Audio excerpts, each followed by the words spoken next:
Hey, beloved, welcome to another chapter of the book of Sean. It's good to see you. Thank you for tuning in. Tonight, we have an amazing show planned for you. We're going to cover a lot of ground. Everything from talking about some ridiculous things going on in the world. At the end of the show, we're going to do some Ask Dr. Sean. You guys sent me some amazing questions. Can't wait to answer those. And my guest tonight. Let me ask you a question. What do you do when you have to live with a loss, with someone that you love? And in this case tonight, a couple of people that you love are no longer with you. How do you pick up the pieces and continue to move?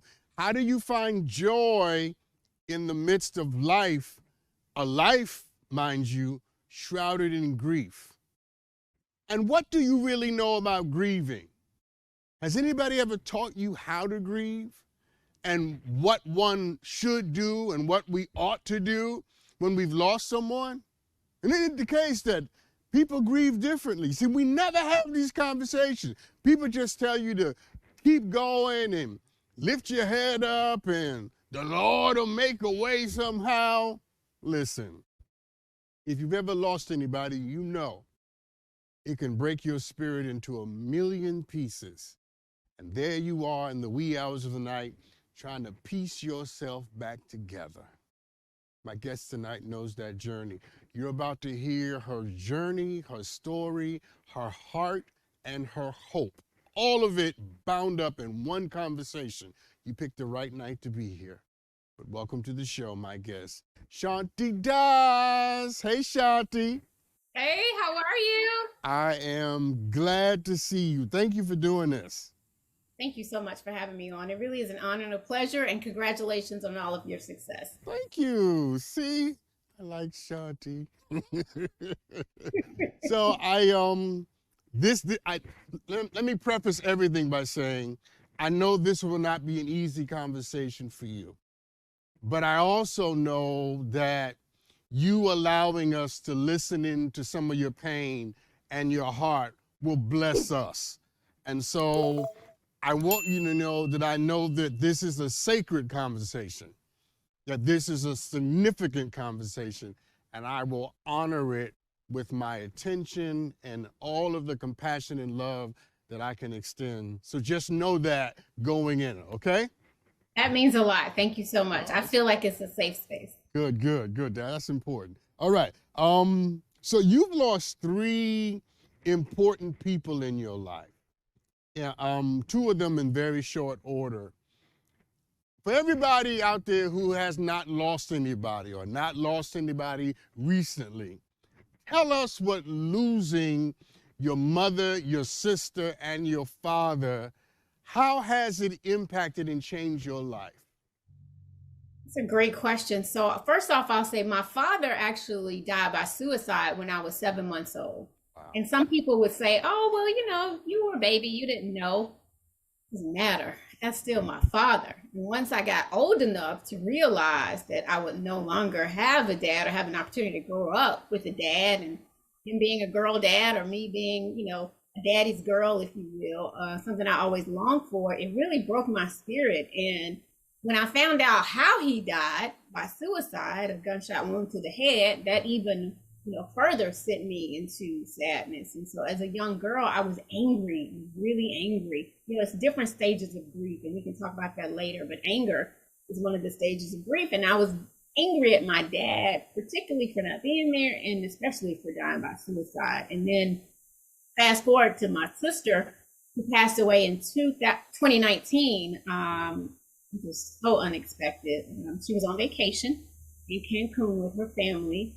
And we believe, because there's been a lot of conflicting reports, but we believe it was a blood clot that led to a stroke, because she was probably gone in like 15, 20 minutes. And I had talked to her and just texted with her at 10 o'clock that night, and she passed around 3:30 in the morning.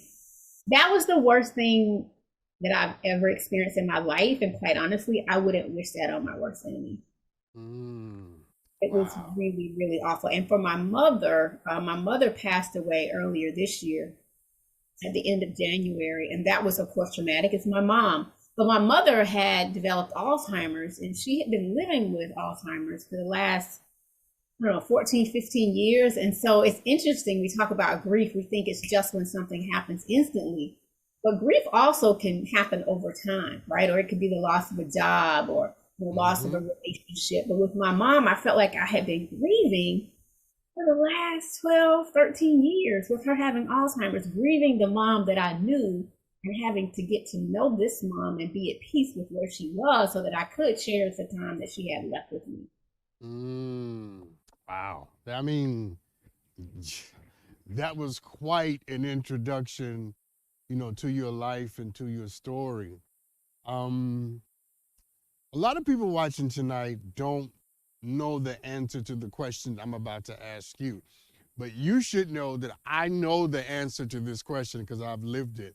But tell everybody what it feels like to be a motherless child. Ooh. Feel like an orphan now because my mom and my dad are gone. And I mean, my mom was everything to me. And even when she had developed the Alzheimer's and, she was in a facility and I became her caregiver and, we had our things like she wore lipstick, which is why I honor her and wear lipstick now. But being a motherless child, it feels like somebody just ripped out my stomach or punched a serious, hole in my stomach and something that I can't never repair. It's just a void that's always there. And again, being without a father and a mother and my sister is just really my brother and I, when you think about our immediate family. Of course, we have extended family members and I have nieces and nephews, but I feel like my family's gone and it's really a tough feeling. The only thing that keeps me going at times is my faith in God and not to impose my faith on anyone, but I find myself on my knees. I find myself crying in the middle of the night. My sister's birthday was last week and that was tough for me. And my mom's birthday is coming up on November 9th, and it's going to be my first birthday without her. And that was always our thing, celebrating her birthday. And it's just a really tough feeling. And so I feel like I'm somewhere still in the second and third phase. I'm in denial and anger still about my mom not being here. And Mother's Day was really tough. Anybody out there that has lost a mom and you see TV ads and flowers everywhere and people posting on social media, brunches with their mom, and it hurts. It really hurts. But again, God is good and He is faithful, and that's what keeps me going at times. I found when my mom passed away, and even this happened to me literally last night, just the most random things make me think about her. I saw a date on the TV, and I started imagining how old she was on that date.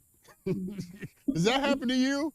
All the time. It is the little things. I mean, again, my mom, when I'm getting my nails done, I think of my mom. She was, intense about keeping her nails done and having that lipstick on. So every little thing, or even just, how Facebook or your phone will pull up memories of pictures. And I could cry at the drop of a dime when I see a photo of my mom. And that's just because we love them. We love our loved ones dearly and deeply. And so we never really think about being on this earth without them. But, the truth is, we all have an expiration date. I hate to say it like that, but it is not as easy trying to get through it when you're in that valley. And the key with grieving is being able to go through the grief process. And I tell everyone this, grief is an individual journey. I really don't I know when people, try to show up for you and comfort you and give you advice, sometimes they just don't know the right things to say. And I think more than anything, when we lose loved ones, and especially those that are close to us, sometimes we just need somebody to be there and just sit and listen. Let us talk, let us vent, let us reminisce. But we don't necessarily need you to fix us because we have to go through the grief process. Everybody individually has to go through the grief process. And once you can get past that debilitating feeling and part of the grief process, then you can start celebrating the life of your loved ones. Yeah, you're absolutely right, because grief in this way is a lot like love. By this, I mean, there is no hiding place. You cannot hide from yourself in the arms of other people, and you cannot hide from your grief in the compassion of other people. You just have to go through it.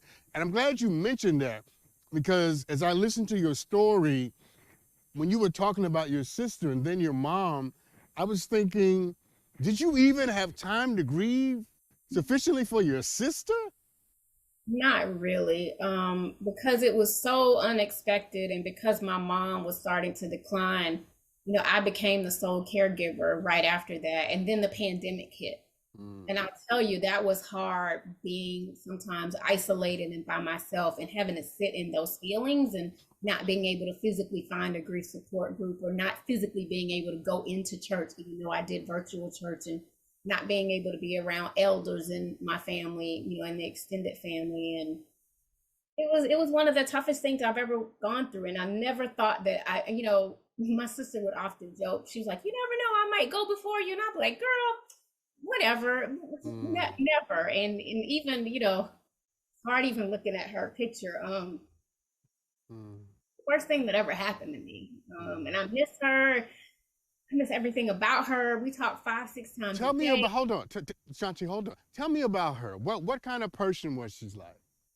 My sister was one of the smartest people that I've ever met. So when Mm, our dad died, she's 8.5 years older than me. And so she often would say, I grew up at the age of 9 because my mother leaned on her a lot. mm, My dad died because my mom had to work nights. So my sister, was my big sister. But as we got older, she became my best friend. She became my confidant. She put herself through college. She went to therapy. She broke the cycle of not going to therapy in our family and put herself through therapy. Through college, and went to therapy when she was in college. She became a CPA. She was one of the highest ranking women at Arthur Anderson in Houston, Texas. And then she actually went back to school right before she passed away. She had gotten a master's of counseling to become a licensed professional counselor, and she was going to do therapy. And we were like these sister warriors in mental health. And we did everything together. I spent every holiday, every Thanksgiving. That's another thing that's really tough. We always talk about the holiday blues, and so you add grief on top of that.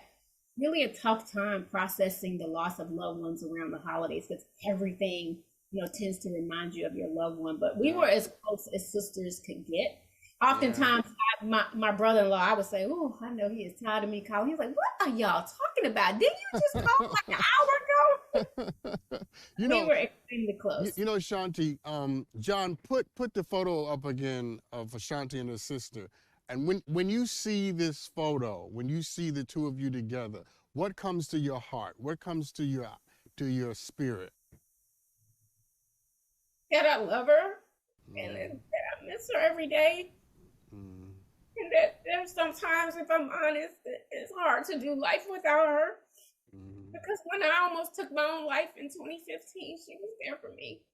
mm. She convinced me to get the help that I needed, which is why I do work in mental health now. And you know how there are people that can complete your sins, because I'm not married and I don't have children. So I put a lot of my life into my sister's life. Mm, And there, oftentimes I would just call her and she would just say, "What's wrong?" Just from the tone of my voice. I wouldn't have to say anything. And I know people often have relationships like that with parents or spouses. She was my one. When people ask, "Who's that one person in your life?" She was my one. yeah, And then we had also, been taking care of mom together. right, Never right. thought I would be having to plan my mother's funeral and burying my mother without my sister. Yeah, We often talked about how we wanted to make things special when mom left this earth, and to have to do that by myself. And I don't want anyone to feel sorry for me or have pity on me. We all experience a lot of traumatic things in life, but I would be lying if I said it wasn't hard. I've been through a lot. I've been blessed in a lot of ways, and I've been through a lot. But yeah. losing my sister and my mom so close, there's times where I really have to push through faith just to get up in the Yeah, morning. it's a gut punch, and I honor you so much of just for letting us into your heart the way that you have, because Thank there's so many people who are feeling what you are feeling and are about to go through it through the holidays, right? Oh Just a my couple of God. weeks. Absolutely. And then just, rest in peace to Takeoff from the Migos, who died tragically. We see so many of our young people in urban communities dying, so many moms and dads and grandparents, burying their children. We are a nation and a world that is grieving. There is collective grief that's happening right now, and not just in the Mm, but there's a collective grief that's happening. And so we have to be able to have more empathy, not sympathy. We don't want to feel sorry for us, but have a little empathy. Right. Put yourself in our shoes, even if you've never experienced it. Just have a little bit more love, compassion, and empathy, because it is some tough times. And look, we lost over 1 million people in the pandemic, and we're still losing people to COVID, even though we're technically out of the pandemic. People are still dying from COVID that have other comorbidities and that may not be well physically. So we got to give each other some grace and some space so that we can collectively heal. Yeah, listen, that's a good place to take a break. When we come back, we're going to talk more about Shanti's journey and her loved ones. I want to ask her about her mom, because we heard about her sister, but we got to give mama some time. You know what I'm saying? We'll be right back. Don't go anywhere right after this. Welcome back, everybody. I'm talking to Shanti Das about the loss of her mom and sister and her dad, quite frankly. And Shanti, you should know that during the break, my main man Juan over here, we were giving you all kinds of compliments and all kinds of celebrations, because you're the kind of guest that a host loves to talk to, because you're rich, you're real, you bring your heart, and you're a great communicator. But Juan asked a question that I was thinking the whole time you were talking, but this came from him. Here's what he asked me. How is she even able to sit up straight? He couldn't imagine, like, how'd you put your lipstick on straight after all you've been through? So what is keeping you together? Thank you. Thank you for that question and for those kind words. I alluded to it earlier. I think I'll say this much. When our dad died by suicide, my mother turned to her faith. So we grew up Christian. And to me, we grew up in a Catholic church, but it's not about religion. To me, it's about spirituality and your relationship with God. And so I've always known, right, that I was a strong person of faith and a child. And so that has really kept me going. I will say, when my sister died, I did go to grief counseling. There's an organization called griefshare.org that does, I think, like hybrid, in-person or virtual. So that was really good for me. I started talking to my pastor. I utilized my village of love and support. And I'm in therapy now. I got back into therapy once my mom passed, because I just, it was too much. It was too much to deal with. Having to plan the funeral, pretty much by myself. I did have other friends and family members that helped, but everything, pretty much the onus was on me. And we think about that, the superwoman, notion, if you will, especially amongst Black women. And so there are times where I feel like I could do it all, but then there are times where I just curl up in my bed and I don't want to open up the blinds, and I don't want to get out. But I am a praying auntie and friend and sister girl, and so that's what keeps me going. Because if I sit down and just dwell on all the negative, we haven't even scratched the surface of all that I've had to deal with in my life, then I wouldn't be able to function. But I do know that there is life after death, and also I look at signs. I'll see red cardinals, or I'll see rainbows, and I'll see butterflies, and I believe that those are somehow some special way of our loved ones saying that it's okay and I'm still here with you. I love that. That was actually quite beautiful.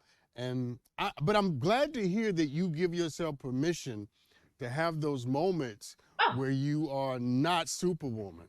Ugly cries and all. I just had an ugly cry this morning because, as I said, this will be my first birthday for my mom with her not being here. And I'm just, I'm getting a little anxious, and my anxiety's kicking in, and I'm anticipating what the day will look like.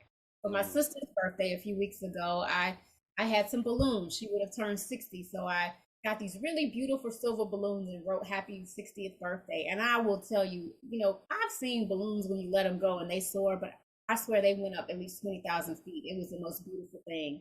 So I want to do something special for my mom. So I just try to find ways to honor them. But when I need to cry and sit in front of the TV and watch Lifetime or Hallmark, I'll do just that. I'm glad you mentioned your mom again, because I want you to tell me about her. Tell me what you miss about her. Woo, Gloria Da, she was a spitfire. My mother would tell you exactly what she felt. She would speak her mind. She was short in stature. I remember her telling me stories of her growing up during the Jim Crow era and, getting on the bus in the South in Atlanta, Georgia, and they told her she had to sit in the back, and she said, "Nope, I'm not." That was Gloria Das. That's who she was. She risked her life to stand up for what she believed in for her people and for her community. And so I feel like I get a lot of my, I don't know, sassiness from my mom. And everybody tells me I look just like my mom, especially now as I age, hopefully gracefully. But my body type is just like my mom, my mannerisms. I share my love of I love antiquing and I love, collecting jewelry and different kind of cool things. And I did all that kind of stuff. I went to the hair salon for the first time in the 7th grade with my mother. So we had our rituals, getting our nails done, getting our hair done. But we also could just sit and do nothing or take a walk, or we went to church together a lot. We spent some quality time together. I think the most I miss about her is just looking at me and that love, that mother's love. She ain't gotta say nothing, but the adoration for her child. And she would always just the look on my mom's face. She'd be like, "That's my baby." Like I would walk into her facility, her memory care facility, because I told you she had Alzheimer's, and up until the week that my mom passed, her face would just light up. "That's my baby. That's my baby." And it's that. Child. Yeah. I'm with you. There's nothing like that, right? Mm-mm. And I don't have kids, so I don't know that feeling, but I know what it feels like for a mother's love. And just all the people that work there, they were like, "Child, she talks about you all the time. You are the love of her life." And I miss my mama. I just miss sitting there. I miss holding her hand, even when she didn't speak, even when the Alzheimer's, took a lot away from her. She knew her baby, and we could just sit there and hold hands, and all was right in the world. Yeah. Well, you're still her baby, and you know that. That has not changed at all. In fact, the relationship is probably even stronger because she can be with you in more than one place. And so, yeah, let's change gears a little bit because I wanna talk about our community, and I want to sort of head toward that part of the discussion by asking this question. Did anybody ever teach you how to grieve when you were coming up? No, not at all. Thank you for that question. Quite honestly, growing up in African American culture, we didn't show our emotions a lot. Mm. Um, we didn't even talk about death that much. We would go to the funeral, go to the service, the repast, and all that good stuff. But outside of that, we didn't show a lot of emotion. My mom grieved a lot at the house, but we didn't collectively talk about grieving as a family. So no one taught me how to grieve. It was my sister, and this is ironic. So my foundation, Silence to Shame, has a podcast. And we did a podcast episode in January of 2019. My sister died April of 2019. And guess what? It was on grief and loss. And so part of her studies in terms of her master's of counseling degree was studying and learning about grief. And she taught me on that episode a lot about grief. And so it was really interesting that it took me, to become an adult and really learn about the stages of grief. There are 5 stages of grief, and Elizabeth Kubler-Ross in the 1960s was the one who came out with the 5 stages of grief. And then since then, they've added 2 additional stages of grief. And so, no, I really didn't learn about it more until I was an adult. And I think in the African American community, we just kind of shy away from telling our secrets and telling our problems anyway. Nobody really wants to talk publicly about what's wrong and what's going on. And we'll grieve at the home, but we don't really show our emotions a lot in public. And you might see me driving down the street at the grocery store and something will remind me of my mom or my sister, and I'll just start crying where I am. And people are like, "What's wrong?" I'm like, "Oh, I'm just thinking about my mom and my sister. I'm fine." But what I've learned is that I have to lean into my grief, right? I cannot sit back and just, put my feelings away and be embarrassed in case, I'm in a meeting or something. And I'll just say, "Hey, I need a minute," or "Let me step away for a minute." But I allow myself to cry because those tears are therapeutic. And so you have to be able to wash away those tears so that you can replenish. And there's a rebirth every single day when you go through that process, I believe. But the worst thing you can do is keep your grief bottled up inside, because that can manifest itself into stress and anxiety and other physical health issues as well. Yeah, no, that's rich. I think everything you just said is so helpful and instructive. And again, regrettably, you know this journey not as an academic, not as someone studying at Harvard or Yale or Spelman. You know it from the inside. So when you talk, there's a moral authority to what you have to say about this. And Thank if you. And if it's something to be said when there's a lived experience perspective, that's right? right. That's Until right. you've been through it, until you walk through those shoes, you really don't understand it. That's right. That's right. So if the entire black community and brown community could hear you, what do we need to know as a community about grieving? What we need to do, what we need to know rather, in the African American community as it relates to grief is, again, understand that grief is an individual journey, right? Don't allow people to tell you how to grieve or how long to grieve. I've seen different family members suffer the same loss. Some people get over it in a couple of weeks and are able to go back to work. Some people it's debilitating and they can't move. So figure out what you need to do for you, but get yourself a plan of action. Once you can kind of get through that first stage of shock, right? And denial and anger, which can take sometimes, 4 to 12 weeks for some people, because it really took me 8 weeks before I even started going to grief counseling. Mhm. So think about grief counseling and understand that that is good. I will say that being around other people that had experienced similar losses really helped me a lot, right? So lean into going to grief counseling, understanding that therapy is what you make of it. If you Mm. decide to go to therapy, don't think that they're just going to fix you and they're just going to take that pain away from you, right? I don't feel like we ever truly get over the loss of our loved ones. What I tell people is, no, I'm not over the loss of my mom or my sister or even my dad for that matter. But Mm. what I do is I find pathways forward. And so I want our Mm. community to find pathways forward, not be embarrassed about therapy, not be embarrassed to go in the grief support group and sitting in a room of 5 to 10 people and being able to open up your heart and come from a place of love and compassion and empathy, and realizing that there is actually something beautiful in community. When you commune with people that have experienced what you've gone through, there's something beautiful that comes out of it. So be vulnerable. Understand that vulnerability is a superpower. And That's when you're right. vulnerable during your grief, right, during the grief stages, it allows you to be able to heal better. That's right. That's right. No, that's good stuff. That's good stuff. First, let me ask you this. Can you stick around? I want to keep you Yeah. another segment. Okay, good. Okay. Um, but let's do a little more heart stuff, and then when we come back from the break, I'm going to let your mind and your imagination take over. I got some questions that are going to take you there. But let's do Okay. just a little more heart stuff. If your mom and sister could hear you right now, what would you say to them? I love you, Mom. I miss you more than anything. Hope that you're proud of me.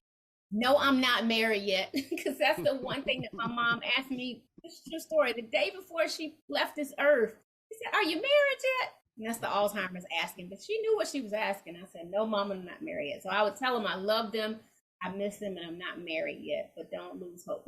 There's always hope. Listen, listen. Um, I love that. We're going to take this break. When we come back, there's some questions that require imagination and hope that I want to ask Shanti. And there's a reason, because I don't want to leave this conversation in grief. I don't want to leave it in sadness. We got to come up, people. We about to rise right after this. We'll be right back. Welcome back, everybody.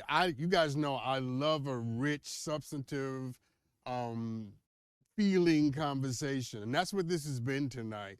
Shanti Das has allowed us to sit in her tears and listen to her heart, but she's also educated us and taught us how we can experience grief our own way and how we need to take this more seriously. Because one of the best things she said tonight is, and has been, that we are a world in grief, a nation that's caught up in grieving. So Shanti, let me ask you this. What has so much death taught you about life? Wow, that's a great question. So much death has taught me that tomorrow isn't promised Mm. and that every second counts. And that while we are here, we need to live life to the fullest. And I know we hear that a lot. It sounds like, a cliche, but we really do have to like live every moment as if it's our last. If the pandemic and these last, I would say 5 to 10 years, just with so much that has gone on from a racial injustice perspective and climate change and natural disasters and pandemics and epidemics, and it's taught us that tomorrow's not promised, right? And losing our loved ones and having to deal with this collective grief, it's tough, but it's Mm. also important to get up and understand that we're blessed to see another day and that our loved ones, they understand that we miss them, and I'm sure they miss us too on the other side, but they do want us to continue living and to Mm. continue living out these days as best as we can, because tomorrow is not promised and every day is a true gift from the universe, from God, whoever you believe in, right? Whatever your faith or background or choices or whatever, your higher power, higher being, just know that we have to take advantage of this time here and we have to try to do our best to get through this grief process, but to find a way to continue living. Yeah, no, that's rich. That's so good and so impactful. I know that you have an organization that you are spearheading and leading. Talk about that for a moment. Yeah, so I mentioned earlier that my sister helped me when I was having suicidal ideation, strong suicidal ideation in 2015. And so once I got the help that I needed, between her and also my pastor, Dr. Warnock, who's also Senator Warnock. Oh, I know Raphael. Yeah, he is my spiritual coach, and definitely supporting him with the Tell elections. him you were on the show, and I will. and he'll be like, "Oh yeah, it's Sean." And he told me, he said, you got to get the help that you needed. And so once I went to the doctor and got the help that I needed, I started opening up on social media and really just sharing my journey with peers and colleagues in the music industry, because I'm a former music industry executive. Mm. And it really kind of caught on. And Silence for Shame was just a hashtag in the beginning. And so I started wrangling up some volunteers and other women that had similar shared experiences as myself, a mental health journey, either within themselves or with a loved one, and started doing conversations in Atlanta, and then it caught on. So I formed the foundation, and now we have 6 employees, and we do a lot of work in Atlanta and nationally. We have a national podcast. We do community conversations. We do workplace wellness training. We've partnered with the NFL Players Association. Just we're partnering with Microsoft now. Just a lot of different things that are going on, but we're still a very small organization. We're like the little engine that could, so we're still trying to get funding and get some of these big grant opportunities so we can continue to go out there and help vulnerable populations and empower our communities to seek help and know that therapy is okay. I think since the pandemic, we've seen a lot of people understanding that therapy is actually okay and opening up. We want to make sure that people are following suit and actually booking those sessions and getting the help that they need, and really being able to love on our kids and really be able to try to give them healthy ways to cope. Maybe that will help curtail some of the violence that we're seeing in a lot of our urban communities, because I just think a lot of our young kids don't have healthy ways of coping nowadays. And they're Yeah. turning to violence without really having an understanding of conflict resolution and an understanding of love for themselves, and understanding that it's okay to talk to someone if something is wrong, and that you don't have to go off on somebody else. You can actually talk to them and get some help. And so I love the work that we do. I love my team. Shout out to my Silence for Shame staff. Couldn't do it without them. And we're just trying to empower and educate the community so that they can, have a healthy mind and a healthy life. Yeah, no, I'm glad you're engaging in this work, and I'm glad you've taken your experiences and institutionalized those emotions in a way that will help people confront what they're feeling as well. So I want to do this with you before I let you go, okay? I'm gonna give you some statements, and I just want you to respond to them, okay? Okay. So, and I'm gonna frame them in this way. If I said to you that love never dies, what would you say? Ain't that the truth?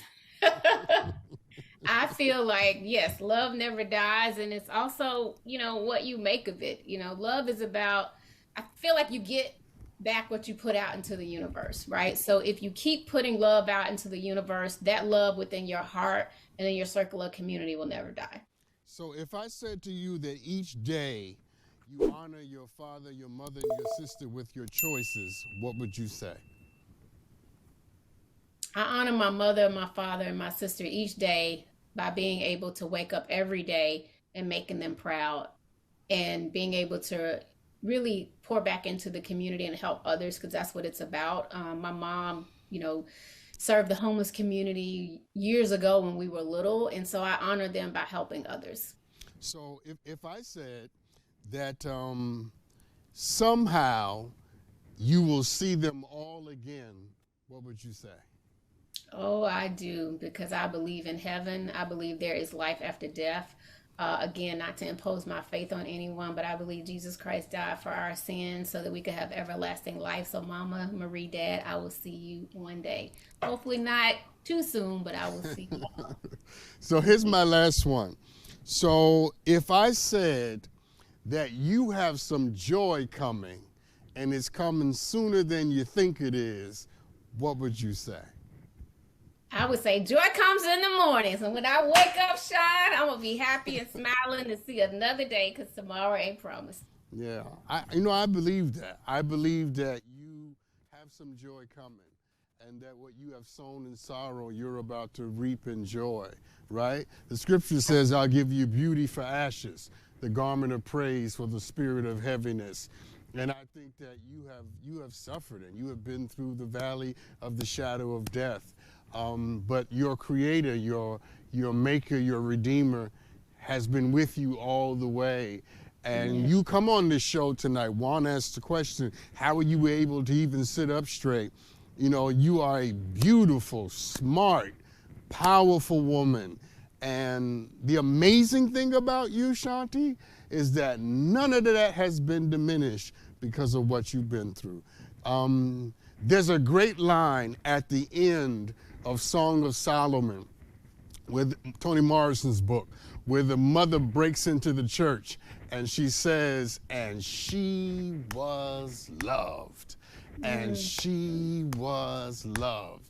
And the more I talk to you, I hear your mother saying to me, yeah, Dr. Sean, you can talk to her, but here's what you need to know, and she is loved. Thank you for that. Lord have mercy.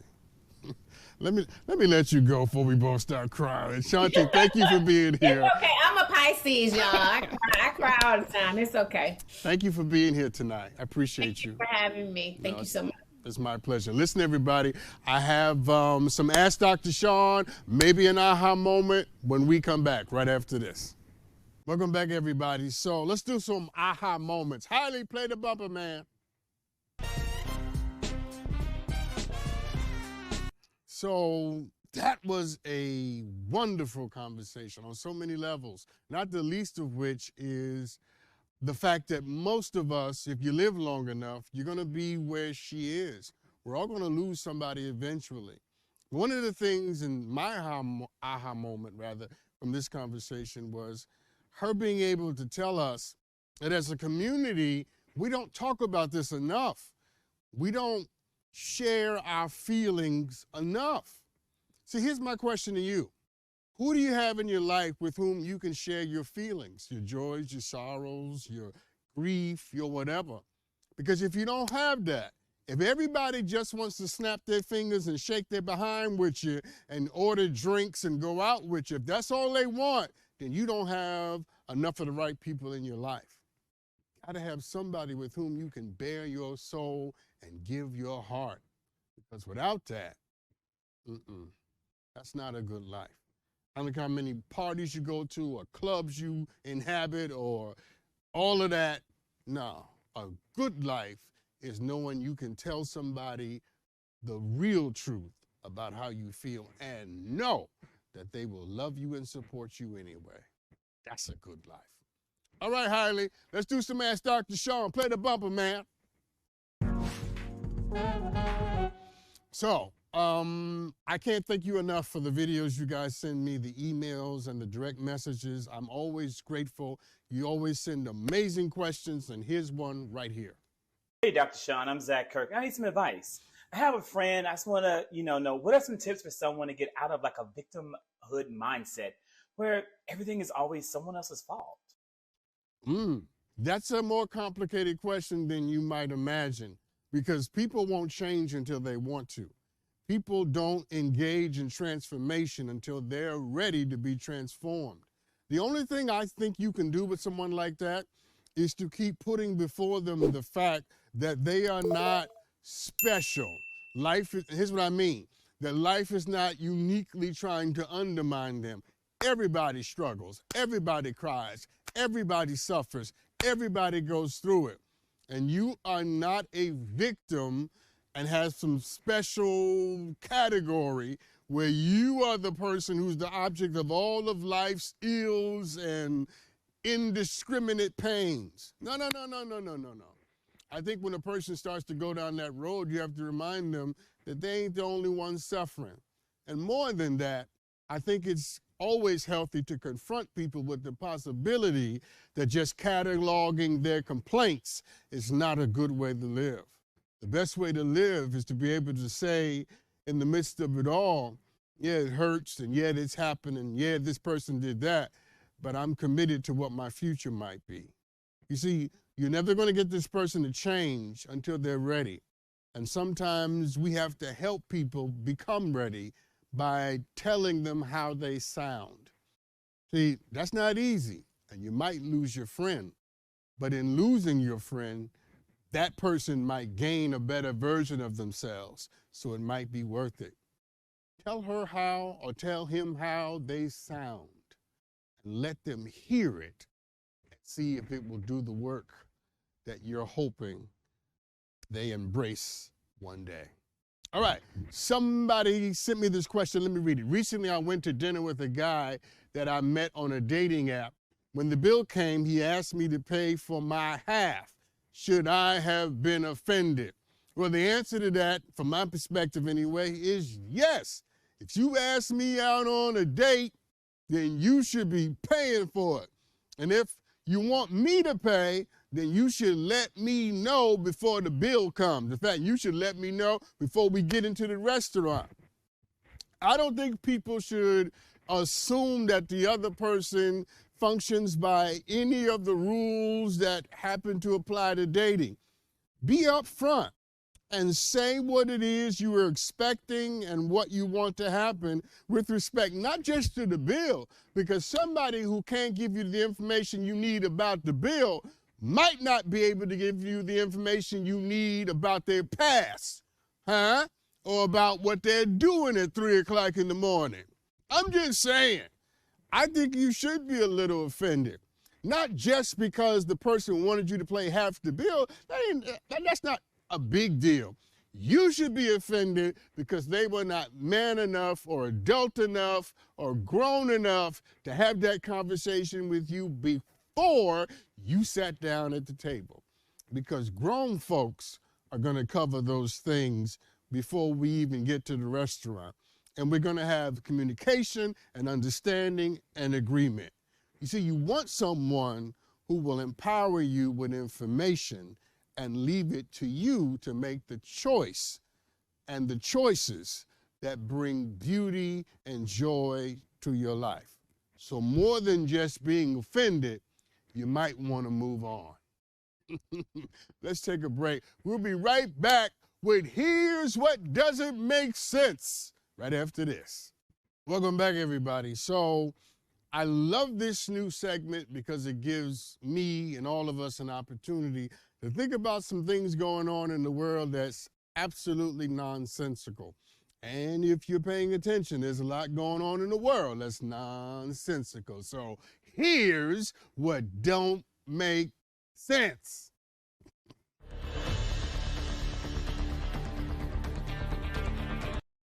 So, did you know that a cemetery for enslaved Africans in Richmond, Virginia, check this out, was callously paved over to build a highway and to put a gas station in?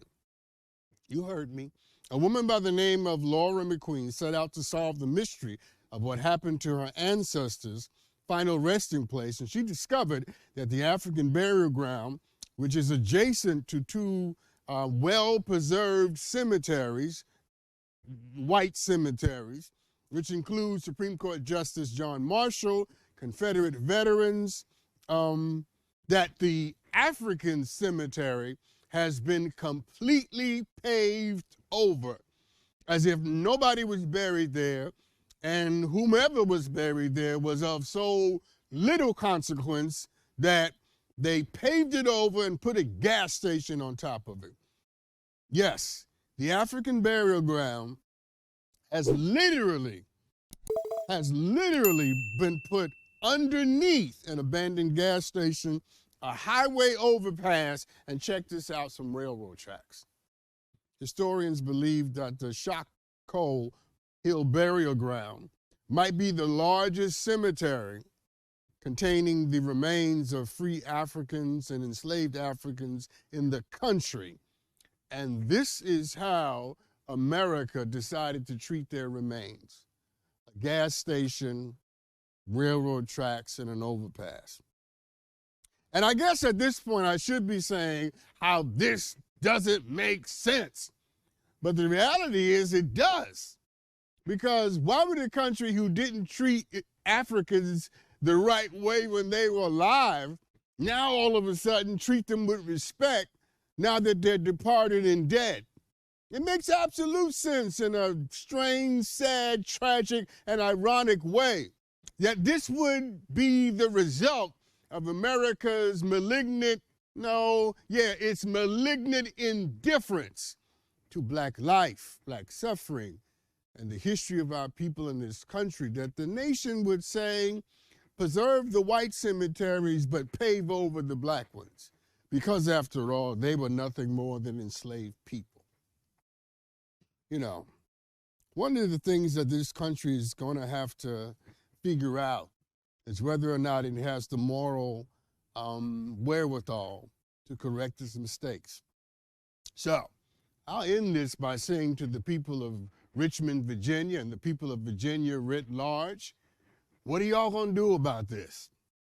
Because the past is the past, and maybe you didn't know that you were paving over the final resting place of formerly enslaved African people who suffered and died in this country. Maybe you didn't know, but you know now. So what are you going to do? And I'm hoping the people of Richmond, Virginia, even though it is and was the capital of the Confederacy, I'm hoping that you can shake off the silliness of your own history and do right by these remains. I'm hopeful, but I'm not delusional. So we'll see. All right, lastly, did you guys hear that two men who were wrongly convicted of the assassination of Malcolm X have been awarded $36 million? Yes, I'm so glad to hear that New York City will pay $26 million to Muhammad Aziz and the estate of Khalil Islam, who died in 2009. And of course, the payment will compensate for their wrongful imprisonment for the errant wrong murder convictions that happened in 1966. The state of New York will also agree to pay $5 million to each of these men and their estates and families. And if you haven't watched the documentary about the assassination of Malcolm X on Netflix, you should watch it as soon as you possibly can. Because I had the guy who did the documentary on my show with a panel. We talked about Brother Malcolm, and it's clear from that documentary and clear from that show. Go back in the archives and watch the Book of Sean when he was on. That these two brothers didn't do it. They did not have anything to do with the murder, the assassination of Malcolm X. But here's what doesn't make sense. Why did it take a documentary which showed that all the evidence to exonerate this man was already in the public record? Why did it take this long for them to be exonerated and compensated? And why did some random guy who's not a scholar, not in law enforcement, who is a tour director in D.C., why did it take him to care enough to put the dots together so that we could know who had killed Brother Malcolm. Why didn't we care more about who actually killed Malcolm? That's the thing that doesn't make sense to me. I don't know what the answer is, but here's what I know for sure. I'm glad that these men suffered in jail, or at least in the case of one of them being compensated and the other, their families receiving some recompense. You know, it's amazing to me because this country will let innocent people languish in jail right after it kills men like Malcolm X. The tragedy of Malcolm X is that white people didn't have anything to do with it. Black folks killed Malcolm. It shows that we are as problematic and as great as everybody else. Yeah. Thank you for tuning in tonight. Thank you for being a part of this. And remember, talk about how you feel. Your grief is important and your journey is unique. I'll see you next time. And when we gather, make sure we do it in love. Be good to each other. Be kind to each other, beloved. And I love you. Huh?